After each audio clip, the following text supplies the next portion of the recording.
Hello friends, આજનો મારો વિષય છે માય વિશ, મારી ઈચ્છા. અંજલિ નામે ઇંગ્લિશની એક ટીચર હતી. એને બાળકોને કીધું કોઈ પણ ઈચ્છા વિશે નિબંધ લખો. બધા બાળકો નિબંધ લખવાનું ચાલુ કરી દીધું. નિબંધ લખાયા પછી મેમને બધા નિબંધ સબમિટ કરી દીધા. ઘરે નિબંધ વાંચતા વાંચતા અંજલિ મેમ રડવા માંડ્યા. એમના હસબન્ડે કીધું કેમ રડે છે?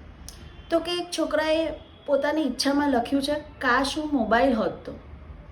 કેમ મોબાઈલ હોત તો એવું તો શું લખ્યું છે? તો કે છોકરાએ લખ્યું છે કે ઘરે પગ મૂકતા જ બાના, દાદાના, પપ્પા, મમ્મી, કાકા, કાકી, ઘરમાં તમામ સભ્યોના હાથમાં મોબાઈલ છે.